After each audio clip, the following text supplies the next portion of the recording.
नमस्कार दोस्तों। आज हम सुनेंगे सर्वेश्वर दयाल सक्सेना की कहानी लपटे। तो ये कहानी शुरू करते हैं। अपने भाई के साथ कुछ दिनों के लिए वह मेरे घर आई थी। उन दिनों मैं शोध कार्य में लगा हुआ था और एक अलग मकान लेकर अकेला रहता था। उसका भाई साल भर पहले तक मेरा सहपाठी था और हम लोग अच्छे मित्र थे। उसके भाई से उसके बारे में मैं बहुत सुन चुका था, बहुत सी बातें चिंता के रूप में और बहुत सी कहानियों के और प्रशंसा के रूप में। अक्सर वो मुझसे अपनी ये परेशानी कहा करता था कि उसकी बहन की आयु काफ़ी हो गई है और उसकी शादी नहीं हो रही है, क्योंकि पिता के न होने से वह ढूंढने का जिम्मा उस पर है और वह कर नहीं पा रहा है। अक्सर उसने कहा था उसकी बहन का मिजाज बहुत तेज है।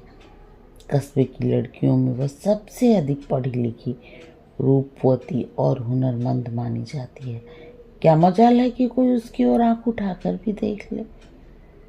नवयुवक वर्ग उससे थर्राता है और कई बार वो कस्बे के गुंडों को जरा सी बदतमीजी पर पीट भी चुकी है। और इस प्रकार उसका चरित्रवान, साहसी और तेज स्वभाव का होना उसका ऐसा दोष बन गया जिससे उसके विवाह में और भी अड़चन पड़ रही है। उसके आने का समाचार सुनकर इस पूर्व भूमिका के साथ मैं उसके स्वागत को प्रस्तुत था। मैंने उससे से अधिक दूर रहने का निश्चय कर लिया था। नौकर को हिदायत देती थी कि मेहमानों को नीचे के कमरे में टिकाया जाए और उन्हें लाने के लिए स्वयं स्टेशन न जाकर नौकर को ही मैंने भेज दिया था। उनके आने के कुछ देर बाद मैं घर पहुंचूं, इसलिए मैं घर से बाहर भी चला गया था। जब लौट कर आया, मेरे मित्र आ चुके थे और वो मेरे कमरे में मेरी प्रतीक्षा कर रहे थे। हम दोनों उत्तपाक से मिले। मैंने जरूरी काम से बाहर चले जाने के लिए उनसे माफ़ी मांगी। उन्होंने कहा, शारदा आई है, तुमको पूछ रही थी, तुमसे मिलने। वो जरूर पहली बार, पर तुम्हें वो जानती बहुत पहले से है। उससे तुम्हारी इतनी चर्चा हो चुकी है कि उसके लिए तुम घर के ही हो। मैंने कोई उत्तर नहीं दिया और उसके घर और गांव का हालचाल पूछने लगा। उसने कस्बे के एक स्थानीय स्कूल में कुछ दिनों से नौकरी भी कर रखी थी और बातचीत वहीं आकर टिक गई। बीच में एक बार उन्होंने कहा, शायद शारदा अब नहा धो चुकी होगी, उससे तुम्हें मिला दें। लेकिन मैंने कोई उत्सुकता नहीं दिखाई। इस बीच घड़ी ने सुबह के 9 बजाए और नौकर ये पूछने के लिए ऊपर मेरे कमरे में आया कि क्या खाना बनेगा। शायद वह बाजार से सब्जी वगैरह लेकर लौट आया था। इससे पहले कि मैं कुछ बोलूं, मित्र बोल पड़े, खाना वाना क्या होगा बना के, हम काफ़ी खाना अपने साथ लाए हैं। खाने की टोकरी ऊपर ले आओ और शारदा को भी भेज दो, हम लोग साथ साथ खाना खाएंगे। फिर मेरी ओर मुँह करके बोले, तुम्हारी पसंद की एक एक चीज़ हम साथ लेकर आए हैं। मैं क्या प्रतिवाद कर सकता था। थोड़ी देर बाद खाने की टोकरी लेकर शारदा खुद ऊपर आई। मेरे नमस्कार का जवाब दिए बिना ही छूटते ही बोली, मेरा आना लगता है आपको अच्छा नहीं लगा। इतनी देर से आपके इंतज़ार कर रही हैं, आप जाने कहाँ भाग गए थे। मेरे लिए इतना अप्रत्याशित था कि कुछ क्षणों के लिए मुझे कोई जवाब नहीं सूझा। फिर भी ना उसकी ओर देखी, कमरे की एक खिड़की जो बंद थी खोलते हुए मैंने कहा, ऐसी बात नहीं है, एक ज़रूरी काम से चला गया था, आपका स्वागत है। मेरी इस औपचारिकता ने जैसे उसे और चोट दी। अपने भाई की ओर मुखातिब होकर उन्होंने कहा, हम लोग कहीं और नहीं ठहर सकते, मुझे तो अभी महीने भर रहना है, अपना इलाज भी कराना है, लगता है इनको तकलीफ होगी। पागल हो क्या, मित्र डांट के स्वर में उससे बोले। मैंने इन सारी बातों को अनसुनी करके कुछ संवेदना देने के लिए उससे पूछा, क्या तकलीफ है आपको। पहली बार मैंने उसका चेहरा देखा, भूरी भूरी सुंदर आंखें, चुभते हुई दृष्टि, भरा भरा मुख, मोटे होठ, छोटे घने घुंघराले बाल, सारे चेहरे पर एक हल्का विषाद जो उसे साधारण सौंदर्य प्रदान करता था। आयु कोई 25 वर्ष की, औसत कद का स्वस्थ शरीर जो ग्रामवासियों को सहज नसीब होता है। वैसे उसको पूरी तरह से गांव का नहीं कहा जा सकता, क्योंकि उसका गांव एक बड़े कस्बे के समीप होने के कारण उसका ही एक अंग था। उसके चेहरे पर सौंदर्य की कोमल दीप्ति नहीं थी, एक दर्प था जो मुझे अच्छा लगा। अपनी ओर मुझे देखते देख उसने आहत स्वाभिमान से अपना मुख खिड़की की ओर कर लिया। मेरे प्रश्न का उत्तर उसका भाई दे रहा था। इसके गले में अक्सर छोटी छोटी गिल्टियाँ निकल आती हैं, उसमें दर्द होता है और उन दिनों इसे बुखार रहता है। यहाँ किसी बड़े होम्योपैथ को दिखाना चाहता हूँ। इसका इलाज जरूरी है। बहुत अच्छा हुआ तुम इन्हें यहाँ ले आए। एक नामी होम्योपैथ तो पास ही में रहते हैं, शाम को दिखा देंगे। लो, तुम्हारा इलाज तो आज से ही शुरू हो जाएगा। मित्र ने अपनी बहन की पीठ थपथपाते हुए बहुत प्रसन्न भाव से कहा। बड़ी कृतज्ञ हूँ मैं, उसने बिना मेरी ओर देखे खाने की गठरी खोलते हुए कहा। मैंने समझ लिया ये मेरे स्वागत का जवाब है। हम लोगों ने चुपचाप खाना शुरू किया। निगाह नीचे किए किए उसने खाना परोसा। वो भी चुप थी, मैं भी चुप था। बीच बीच में मित्र वे सिर पैर की फुलझड़ी छोड़ते जा रहे थे, जिसे हम लोग नहीं सुन रहे थे। खाना लग जाने के बाद मित्र अपनी बहन से बोले, अरे मिर्च का अचार तो निकालो, जो खास तौर से तुम इनके लिए लाई हो। फिर मुझसे बोले, स्टेशन पर पहुंचकर इसे याद आया, कई बार तुम्हारे लिए लाया था ना। इसे मालूम था तुम्हें मिर्च का अचार पसंद है, फिर आदमी भेजकर मंगाया गया। उसने अपने भाई की ओर आंखें तरेर कर देखा। वो चुप हो गए। उसने अचार मेरे सामने रखा। बहुत कृतज्ञ हूँ, मैंने शरारतन कहा। तुम लोग इतनी जल्दी एक दूसरे के कृतज्ञ कृतज्ञ क्यों होने लगे? मित्र हंसते हुए बोले, हम लोग आपकी तरह गंवार थोड़े ही हैं। मैंने मित्र को जवाब दिया, मैं तो गंवार हूँ और गंवार होना बेहतर मानती हूँ। उसने चोट खाई हुई आवाज़ से कहा। मुझे तुरंत दूर रहने का निश्चय याद आया, अतः मैं चुप रह गया। वातावरण को हल्का बनाकर उनका तनाव दूर करने का कोई प्रयत्न न कर मैं खाने लगा और मित्र से इधर उधर की बातें करने लगा, विशेषकर अपने शोध कार्य की, जिनमें उसे कोई दिलचस्पी नहीं हो सकती थी। खाने के बाद सब लोग अलग हो गए। मैं अपने काम में लग गया। दोपहर में टाइपिस्ट आया और शाम तक दफ्तर की तरह काम चलता रहा।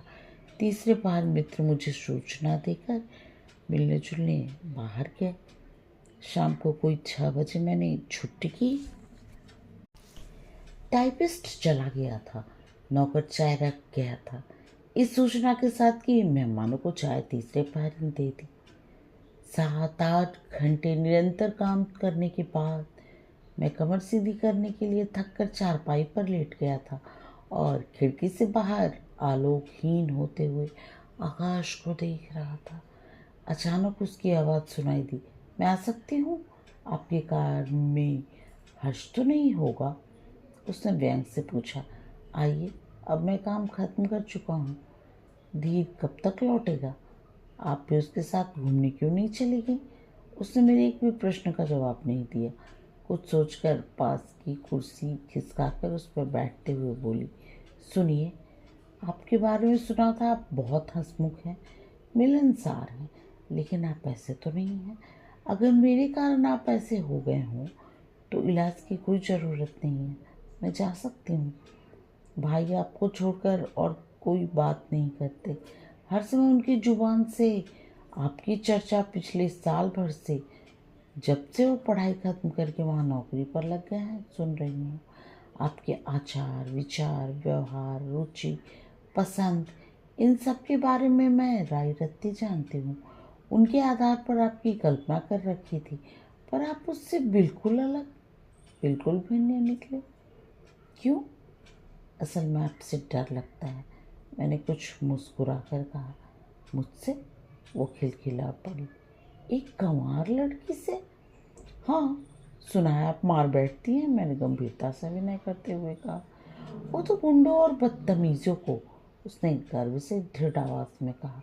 औरत के लिए हर आदमी बदतमीज हो सकता है, दूसरे को बदतमीज समझने का उसका जातिगत अधिकार है। उसे कौन चुनौती दे सकता है कि औरत शराफत नहीं पहचानती? पहचानती है केवल इसकी जिसे वो पसंद करती है। फिर बदतमीजी आप किसे कहेंगे मुझे नहीं मालूम।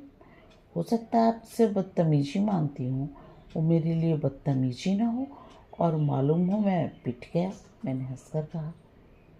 आप पढ़े लिखे हैं, मेरा अपमान कर रहे हैं। उसने परेशान होकर कहा। नहीं, आप गलत समझ रही हैं, मेरी आपसे कोई शत्रुता नहीं है। वो चुप रही। अच्छा बताइए, आप बदतमीजी किसे कहती हैं?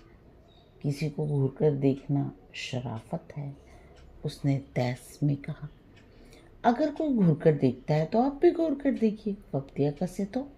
वो तैस में बोली। उससे 2 मिनट बात कर लीजिए, उसकी इच्छा साफ साफ पूछ लीजिए। मैंने हंसकर कहा, ये सब बहस की बातें हैं, मैं नहीं मानती। मैं मानता हूँ आपके हिसाब से। देखिए मैं बदतमीज हूँ ना? वो चुप रही।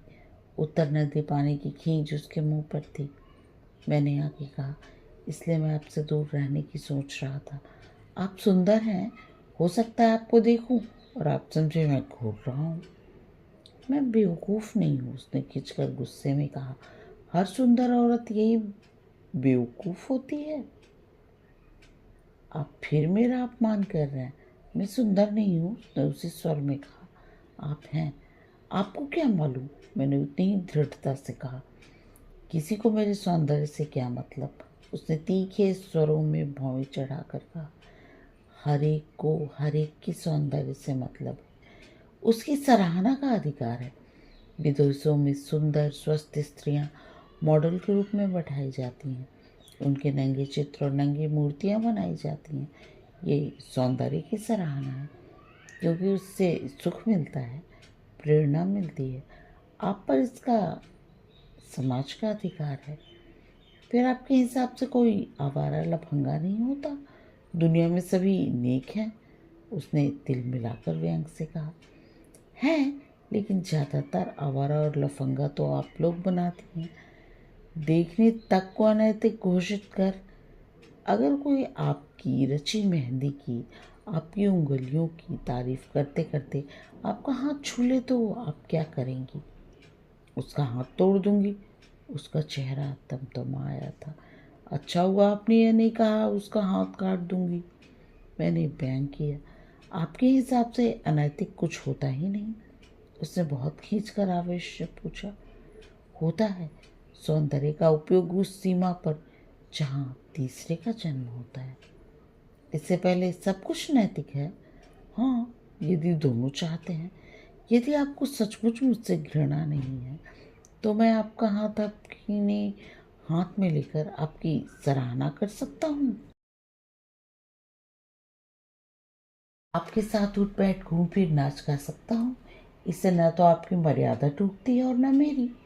मैं यह नहीं मानती, ये नीचता है और अनैतिकता है, उसने चीख कर कहा। उसका चेहरा सुर्ख हो गया था और उसकी भूरी सुंदर आंखें जलते हुए सुर्ख तीर से मुझे चुभ रही थी। नाराज मत होइए, मैं जानता हूँ आप नहीं मानती। जिस समाज से आप आई हैं उसका एक बहुत बड़ा अंश इसे नहीं मानता। हमारी नैतिकता की कसौटियाँ बहुत छोटी हैं। हम में आत्मशक्ति और आत्मविश्वास नहीं है। हमारी नैतिकता छुई हुई है, जरा समय ही समाप्त हो जाती है। आप बहुत पढ़े लिखे हैं, आपसे मैं बहस नहीं कर सकती, लेकिन मैं इसे चरित्रहीनता मानती हूँ और मानूंगी। उसने तमक कर कहा। आप में झूठा अहम है, इसलिए। आप फिर मेरा अपमान नहीं कर रहा हूँ, सही बात कह रहा हूँ। जिसमें और कोई गुण नहीं होता वो सरिचता का इसी तरह का झूठा झंडा उठाकर अपने अहम की तृप्ति करता है, दूसरे को अब महत्वपूर्ण मानता है। ये महज दिखावा है, इसमें कोई सार नहीं है। फिर कुछ रुक कर मैंने कहा, धीर अभी तक आया नहीं। आपको डॉक्टर के यहाँ ले चलना था ना, पास में ही है। चलिए काम निपटाएं, हाल तो आप अपना सब बता ही लेंगे। वो बिना कुछ कहे नीचे उतर आई और थोड़ी देर बाद तैयार होकर आ गई। रास्ते में उसने धीरे से कहा, आप पढ़ लिख कर गलत रास्ता क्यों दिखाते हैं? ऐसा मजाक मत कीजिए, लोग भरम सकते हैं। मैंने मजाक नहीं किया, सही बात की है। गलत रास्ता नहीं दिखाया है। हर शब्द यह सोचते रहना कि मैं स्त्री हूँ, चारों तरफ लोग मुझे खाने को तैयार हैं, गलत दृष्टि है। इससे ऊपर उठना चाहिए। अपनी जाति के प्रति बहुत अधिक सतर्क रहना फूहड़पन ही नहीं, आपकी आत्मिक और चारित्रिक दुर्बलता का सूचक है। झूठा आत्म प्रदर्शन है। मैं मानता हूँ आपकी जिन परिस्थितियों में दूसरे को लफंगा कहकर मारा होगा, उसमें चारित्रिक निष्ठा कम, दूसरों के सामने आत्म प्रदर्शन का भाव अधिक रहा होगा। उसने कोई प्रतिवाद नहीं किया, लेकिन मैंने देखा उसने में बेहद बेचैनी थी, एक विचित्र तड़फड़ाहट जिसे वो अपने सारे संस्कार, सारे अस्तित्व से सही मानती आई थी। जितनी शक्ति पर उसे अपार गर्व था, उसका वह बांध टूट रहा था और वह उसकी रक्षा को कुछ नहीं कर पा रही थी। अपनी असमर्थता की पीड़ा से वो भरी हुई थी। डॉक्टर के यहाँ से दवा लेकर हम लौट आए। उस समय रात के 8 बज रहे थे। बाहर सब कुछ अंधकार में खो रहा था। भीतर एक पीली मध्यम रोशनी जल रही थी। उसको दवा मैंने खिला दी थी। फिर कुछ सोचते हुए हम दोनों काफ़ी देर तक चुपचाप बैठे रहे। मैं बड़े तकिए के सहारे चारपाई पर लेटा बैठा था और वो छत की ओर देख रही थी और मैं मेरे सामने चारपाई के पास पड़ी कुर्सी पर बैठी थी। उसके मुख से लगता था जैसे वह गहरे सिंधु में डूब रही हो। क्या सोच रही है? मुझे लगा विचारों के किसी समुद्र के ज्वार में जैसे वह किनारों पर गिर पड़ी हो और होश में आने पर पूछ रही हो। कुछ नहीं, तुम्हें घूर रहा हूँ। क्या है घूरने लायक मुझ में? उसने निगाह नीचे करते हुए कहा, बहुत कुछ है, तभी तो लोग घूरते हैं। आपकी आंखें सुंदर हैं, होठ बहुत प्यारे। मुझे मोटे होठ अच्छे लगते हैं। बाल घुंघराले होने से छोटे दिखते हैं, संकोची हैं, फैलना नहीं जानते। कहाँ तक बताऊँ, सभी कुछ देख रहा हूँ मैं। सचमुच आप बहुत सुंदर हैं। उसका चेहरा सुर्ख हो गया था और वो कांपने लगी थी। इतनी मादक सुंदरता आप दूसरे को आंख पर देखने तक नहीं देना चाहती? क्या करेंगी इसका? कुछ देर बाद वो पूर्णिमा नहीं रहेगी, रूप का चांद ढलने लग जाएगा, तब। उसने मेरी ओर आंख उठाकर देखा। उनमें से लपटें निकल रही थी। उसने होठ दांतों से भींच लिए थे और इस तरह कांप रही थी जैसे उसका अंग अंग उखड़ रहा हो। पुरुष अपना विचार दुनिया को देता है, स्त्री अपना सौंदर्य। जितना दे सकती है दीजिए, अधिक से अधिक सुंदर दिखिए। इससे बड़ा धर्म स्त्री का कुछ नहीं है। उसने दर्पयुक्त नेत्रों से मेरी ओर देखा और उठने के पूर्व ही की मुद्रा में कुर्सी के हाथों को दोनों हाथों से खिंचखिंचाकर पकड़ लिया। उसके तमतमाए मुख की लपटें मुझे छूने लग गई थी। लगता है मुझे निगल जाएंगी। अलौकिक सौंदर्य। एक झटका सा मुझे लगा और मैंने उसका हाथ पकड़ लिया और नागिन से तमक कर उठ खड़ी हुई। मैंने मुट्ठी और कस ली। बिना आवेग के अचल भाव से मैंने कहा, जो आप ठीक समझती हैं कीजिए।